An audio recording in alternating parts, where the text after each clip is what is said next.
বিসমিল্লাহির রহমানির রহিম। বিশ্ব আধ্যাত্মিক জ্ঞান সঞ্চার দরবার শরীফের প্রতিষ্ঠাতা আমার মুর্শিদ কেবলা গাউসুল আজম শামীম আলী চিশতির দরবার হইতে আমি শাহ আলম সকল শ্রেণীর ভাই বোনদেরকে জানাই আন্তরিক শুভেচ্ছা ও অভিনন্দন। আমার মুর্শিদ কেবলা গাউসুল আজম শামীম আলী চিশতির দরবার হইতে আবারও কিছু আলোচনা নিয়ে আপনাদের সামনে হাজির হইলাম। আশা করি সকলে ভালো আছেন এবং সকলেই মনোযোগ সহকারী এবং ধৈর্য সহকারী শুরু থেকে শেষ পর্যন্ত আমার এই আলোচনাটি শুনবেন। আমি যে আলোচনাটি নিয়ে আপনাদের সামনে হাজির হইলাম সেই আলোচনাটি হলেন আপনি কিভাবে অসম্ভবকে সম্ভবময় করে তুলবেন। এই নিয়ে কিছু তত্ত্ব আলোচনা করিব, তাই সকলেই মনোযোগ সহকারী এবং ধৈর্য সহকারী শুরু থেকে শেষ পর্যন্ত সম্পূর্ণ আলোচনাটি শুনুন।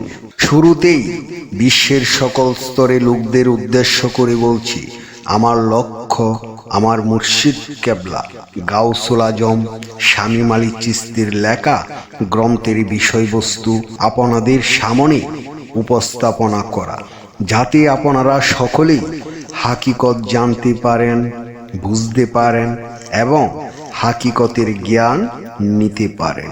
আমি যে আলোচনাটি নিয়ে আপনাদের সামনে হাজির হইলাম, এই আলোচনাটি আপনাদের জন্য অনেক গুরুত্বপূর্ণ।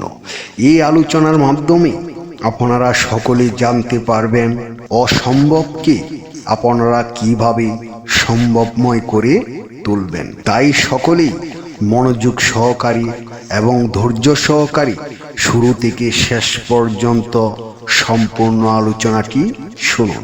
মানুষ মানে অভাবনীয় কিছুর দ্বার উন্মোচন করা।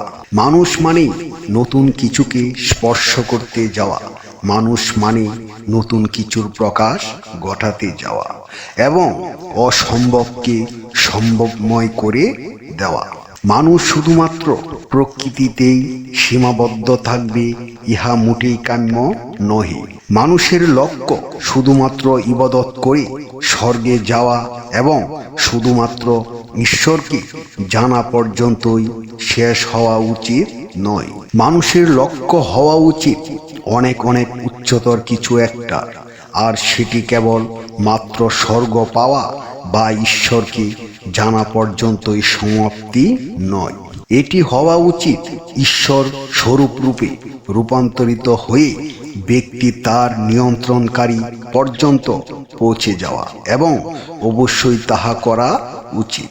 একজন মানুষ যখন তার সমাজকে নিয়ন্ত্রণ করতে জানেন, তখন অবশ্যই তাকে বাহাবা দেওয়া যেতে পারে। কিন্তু একজন মানুষ যখন নিজ অভ্যন্তরীণ বিষয়সমূহের নিয়ন্ত্রণকারী হয়ে যান, তখন তাকে অবশ্যই মহান বলা উচিত। একজন মানুষ যদি এই বিশ্ব ব্রহ্মাণ্ডের সমস্ত খারাপি দূর করে দিতে পারেন, তখন তাকে অনেক বড় সাফল্য অর্জনকারী বলা যেতে পারে। কিন্তু একজন মানুষ যদি তার ইন্দ্রিয় সমূহ এবং তার রিপুসমূহকে সম্পূর্ণ নিয়ন্ত্রণ করে নিতে পারেন, তখন তাকে অবশ্যই ইহা গৌরবময় শাসক বলা উচিত।